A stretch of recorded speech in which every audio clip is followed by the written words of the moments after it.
Welcome to ஐஸ்வர்யம் academy. இந்த video நம்ம எதை பற்றி பார்க்க போகிறோம் அப்படின்னு கேட்டிங்கன்னா 12th schedule of the constitution அப்படின்ட்டு வந்து பார்க்க போகிறோம். ஸோ நம்ம கான்ஸ்டியூஷன் வந்து பார்த்திங்க அப்படின்னா கான்ஸ்டியூஷன் அசம்பிளி அக்செப்ட் பண்ணது அப்படின்றது November 26, 1949. ஸோ November 26 தான் கான்ஸ்டியூஷன் டேன்னு சொல்லுவோம். அண்டு நமக்கு வந்து பார்த்திங்க அப்படின்னா இம்ப்ளிமெண்டட் எப்படின்னு கேட்டிங்கன்னா January 26, 1950. ஸோ அப்போ நமக்கு வந்து பார்த்திங்க அப்படின்னா 8 ஷெட்யூல் இருக்கும் அண்டு 395 ஆர்டிகல்ஸ் இருக்கும் அண்டு 22 பார்ட்ஸ் இருக்கும். ஸோ இதில் நமக்கு வந்து 8 ஷெட்யூல்லேருந்து 12 ஷெட்யூல் அப்படின்னு நமக்கு வந்து இருக்குது. ஸோ அந்த 12 ஷெட்யூலோட இதை தான் நம்ம இந்த வீடியோவில் டீட்டெயிலாக வந்து பார்க்க போகிறோம். ஸோ ஃபஸ்ட்டு ஷெட்யூல் அப்படின்றது நமக்கு வந்து பார்த்திங்க அப்படின்னா என்ன கொடுத்துருக்காங்க அப்படின்னா so states and union territory அப்படின்ட்டு வந்து கொடுத்துருக்காங்க. ஸோ வந்து மாநிலங்கள் மற்றும் யூனியன் பிரதேசங்கள்.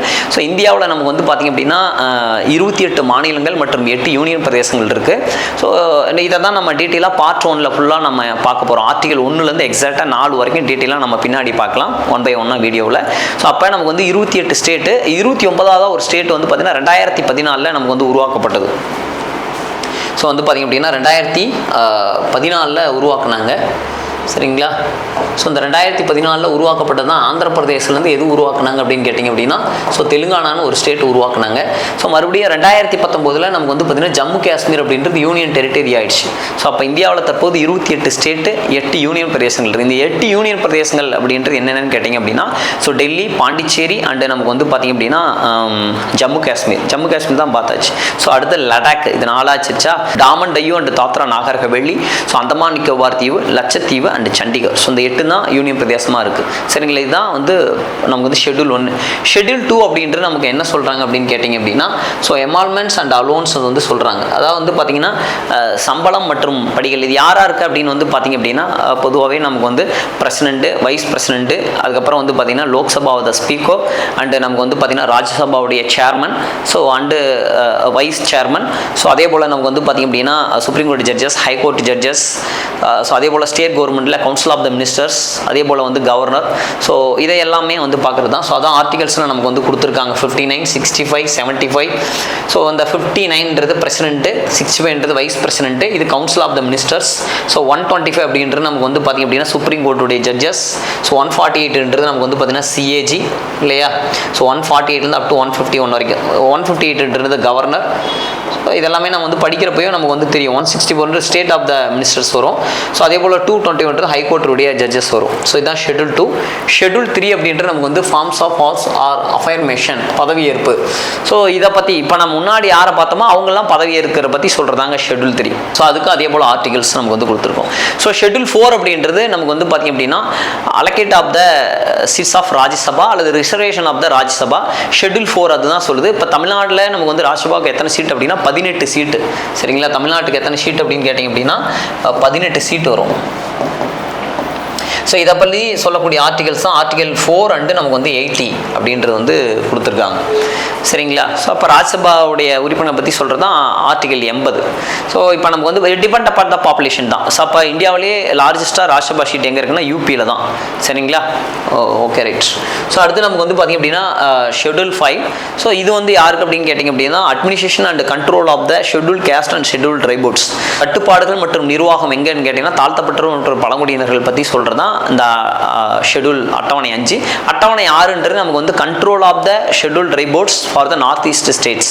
வடகிழக்கு மாநிலங்களில் பழங்குடியினர் கட்டுப்பாடுகள் பற்றி சொல்வது தான் அட்டவணை 6 சொல்லுது. எக்ஸாக்டாக இது நிறைய இதில் வந்து பார்த்திங்கன்னா ஷார்ட்கட் சொல்லியிருப்பாங்க. ஸோ ATM ஸ்கொயர்டு அப்படின்னு சொல்லுவாங்க இது ஷார்ட்டாக. ஸோ இந்த ATM ஸ்கொயரில் ஏடிஎம்னாவே மணி இருக்கக்கூடாது, மணிப்பூர் வரக்கூடாது. அப்போ A ஃபார் அசாம், அடுத்து நமக்கு வந்து பார்த்திங்கன்னா T for Tripura and Meghalaya, Mizoram, இதை பற்றி சொல்கிறது தான். சரிங்களா? மணிப்பூர் மட்டும் வரக்கூடாது. இது ஷெட்யூல் 6. ஷெட்யூல் 7ன்றது the power shared of the union and state government. நமக்கு இன்றைக்கி வந்து பார்த்திங்க அப்படின்னா யூனியன் லிஸ்ட் இருக்குது, ஸ்டேட் லிஸ்ட் இருக்குது அண்ட் கன்கரண்ட் லிஸ்ட் இருக்குது. ஸோ இதை வந்து நம்ம வந்து பார்க்குறோம் இல்லையா. ஸோ அதை பற்றி சொல்கிறது தான் ஷெட்யூல் வந்து 7. ஷெட்யூல் 8ன்றது நம்ம வந்து பார்த்திங்க அப்படின்னா ஸோ லாங்குவேஜஸ் பற்றி சொல்கிறோம். சரிங்களா?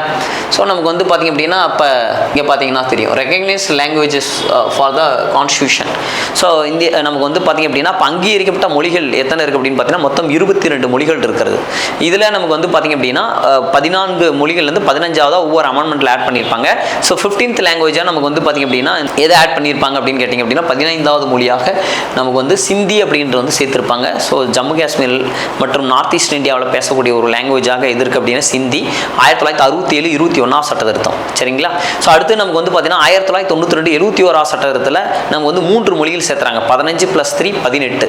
ஸோ அதில் கொங்கினி, மணிப்புரி, நேபாளி. கொங்கினின்றது கோவாவில், மணிப்புரின்றது மணிப்பூரில், ஸோ நேபாளின்றது 4 ஸ்டேட்டில் அசாமு, அதுக்கப்புறம் வந்து பார்த்தீங்கன்னா பீகார், யூபி அண்டு வந்து பார்த்திங்க அப்படின்னா வெஸ்ட் பெங்காலில் பேசக்கூடிய ஒரு மொழி. ஸோ அப்போ 15 + 3 18. ஸோ இங்கே பார்த்தீங்கன்னா உங்களுக்கு தெரியும் சிந்தி, அதுக்கப்புறம் கொங்கினி, மணிப்புரி, நேபாளி. சரிங்களா? So correct. ஸோ அடுத்து நமக்கு வந்து 4 லாங்குவேஜ் வந்து ஆட் பண்ணுறாங்க. 18 + 4 அப்படின்றது 4 லாங்குவேஜ் வந்து ஆட் பண்ணுறாங்க. டோட்டலாக 22. ஸோ இது எப்போன்னு கேட்டிங்கன்னா 2003. ஸோ 92ஆம் சட்டத்தில் சொல்லப்பட்டிருக்கிறது. ஸோ இதில் வந்து பார்த்திங்க அப்படின்னா போடோ, டோக்ரி, மைதிலி, சாந்தலி. போடோன்றது அசாமில் பேசுவாங்க. அடுத்து டோக்ரின்றது ஹிமாச்சல் பிரதேஷ் அண்ட் ஜம்மு காஷ்மீரில், மைதிலின்றது வந்து பீகார், சாந்தலின்றது பீகார் அண்ட் ஜார்க்கண்டில் வந்து பேசுகிறாங்க. டோட்டலாக 18 + 4 22. இந்த 22 தான் நமக்கு என்னவா சொல்கிறாங்க, recognised of the languages of the constitution. So அங்கீகரிக்கப்பட்ட மொழிகளாக 22 இருக்கிறது. சரிங்களா? So okay right. அடுத்து நமக்கு வந்து பார்த்திங்க அப்படின்னா ஷெட்யூல் 9ன்றது நமக்கு வந்து பார்த்திங்க அப்படின்னா த மோர் தென் ஆக்ட் பற்றி சொல்கிறாங்க. பல்வேறு சட்டங்கள் மற்றும் விதிகள் அப்படின்றது தான் இங்கே பார்த்தீங்கன்னா தெரியும். ஸோ 9th ஷெட்யூல் அப்படின்றது so certain acts and regulations. Certain acts and regulation. அப்போ பல்வேறு சட்டங்கள் மற்றும் விதிகள். இப்போ நமக்கு வந்து எப்படி மணி வந்து சேஃபாக இருக்கணும் அப்படின்றதுக்காக நம்ம வந்து பேங்க்கில் எப்படி வந்து பண்ணியிருக்கோமோ, ஸோ அதே போல் நமக்கு வந்து பார்த்திங்கன்னா இந்த ஆக்ட்டுக்கு வந்து ஒரு செக்யூரிட்டி கொடுக்குறது அப்படின்றது ஷெட்யூல் 9 தான். ஸோ ஸ்டார்டிங்கில் 13 ஆக்ட் இருந்தது. தற்போது நமக்கு வந்து 284 ஆக்ட் வந்து இருக்குது. So for example abolition of zamindari and Tamil Nadu reservation. So இந்த மாதிரி எல்லாமே நமக்கு வந்து பார்த்திங்க அப்படின்னா எதில் வச்சுருக்காங்க, ஆமாம் 9th ஷெட்யூலில் தான் வச்சுருக்காங்க. சரிங்களா? ஸோ அப்போ அந்த சட்டங்களுக்கு நமக்கு வந்து பார்த்திங்க அப்படின்னா அதே போல் இதில் நமக்கு வந்து பார்த்திங்க அப்படின்னா ஒரு சட்டம் நமக்கு வந்து பார்த்திங்க அப்படின்னா கான்ஸ்டியூஷனுக்கு உட்பட்டதாக இருக்கணும். ஸோ அப்படியே வந்து அதனுடைய ஸ்ட்ரக்சரை மீறும் பொழுது நமக்கு என்ன பண்ணலாம், அதை வந்து ரிவ்யூ பண்ணுவாங்க.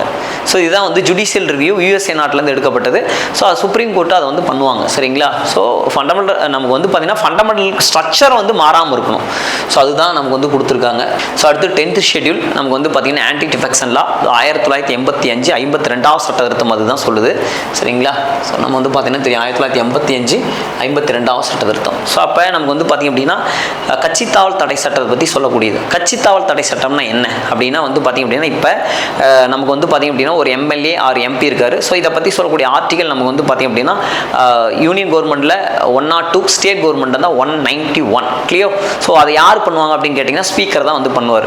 இதே வந்து ஒரு கிரிமினல் ஆக்டிவிட்டீஸ் இந்த மாதிரி ரீசனாக இருந்தால் அப்படின்னா அந்த மெம்பரை வந்து அதாவது பதவி நீக்கம் செய்வார் யாருன்னு கேட்டிங்கன்னா பிரசிடென்ட், ஸ்டேட் கவர்மெண்ட் தான் கவர்னர் வந்து பண்ணுவார். சரிங்களா?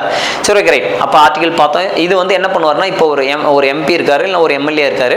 ஸோ அவர் வந்து பார்த்திங்க அப்படின்னா கட்சியினுடைய கொறடா அப்படின்னு சொல்லுவாங்க, அதுக்கு ஒரு தலைவர் இருப்பார். ஸோ அந்த கட்சியினுடைய கொறடாவினுடைய முடிவுக்கு உட்பட்டவராக அந்த உறுப்பினர்கள் இருக்கணும், அதுக்கு ஆதரவாக வாக்களிக்கணும். அப்படி அகெயின்ஸ்டாக இருந்தாங்க அப்படின்னா அப்போ அவங்க கட்சி அந்த உறுப்பினர் வந்து பதவி நீக்கம் செய்யப்படுவாங்க. சரிங்களா? அதே போல் ஒரு சுயாட்சி கேண்டிடேட் இருக்கார். அந்த சுயாட்சி கேண்டிடேட் பதவியேற்ற ஒரு 6 மாதத்துக்கு அப்புறம் ஒரு கட்சிக்கு வந்து பார்த்தீங்கன்னா ஒரு நேஷனல் பார்ட்டியோ ஒரு ஸ்டேட் பார்ட்டியோ சப்போர்ட் பண்ணுறாரு அப்படின்னா அப்போ அவர் கட்சியிலேருந்து பதவி நீக்கம் செய்யலாம். ஸோ இதையெல்லாம் சொல்கிறது தான் கட்சி தாவல் தடை சட்டம். 10th ஷெட்யூல் 1985 52ஆம் சட்ட திருத்தம். ஸோ அட்டவணை 11 மற்றும் 12. ஸோ இது நமக்கு வந்து பார்த்தீங்கன்னா 1992 73 அண்டு 12th ஷெட்யூல் வந்தால் 1992 and 74 the constitution act. So panchayat, அதுக்கப்புறம் வந்து பார்த்தீங்கன்னா முனிசிபாலிட்டி. ஸோ அப்போ நமக்கு வந்து பார்த்திங்க அப்படின்னா இதுதான் நம்ம பின்னாடி பார்ட்லேயுமே 9A நம்ம டீட்டெயிலாக வந்து பார்க்க போகிறோம். ஸோ ஆர்டிகல் நமக்கு வந்து பஞ்சாயத்து அப்படின்றது 240 243O வரைக்கும். அதே போல் முனிசிபாலிட்டி அப்படின்றது ஆர்டிகல் 243B 243Z வரைக்கும் வரும். சரிங்களா? ஸோ இங்கே தான் ஷெட்யூலில் 11 and 12 நம்ம வந்து பார்க்க போகிறோம். ஸோ இதை 3ஆக பிரிப்பாங்க நம்ம பார்க்குறோம். இப்போ வந்து பார்த்தீங்கன்னா ரூரல் ஆஃப் லோக்கல் பாடிஸ் அப்படின்னா village panchayat, panchayat of union, district of council. அதாவது சொல்லணும் அப்படின்னா கிராம பஞ்சாயத்து, பஞ்சாயத்து ஒன்றியம், அதுக்கப்புறம் நம்ம வந்து மாவட்ட ஊராட்சி. அதே போல் இங்கே பார்க்குறப்ப நம்ம வந்து பார்த்திங்க அப்படின்னா முனிசிபாலிட்டியில் டவுன் பஞ்சாயத்து, முனிசிபாலிட்டி, கார்பரேஷன், பேரூராட்சி, நகராட்சி, மாநகராட்சி அப்படின்னு பிரிப்போம். ஸோ இதுதான் நம்ம வந்து 12th schedule of the constitution. நன்றி, வணக்கம்.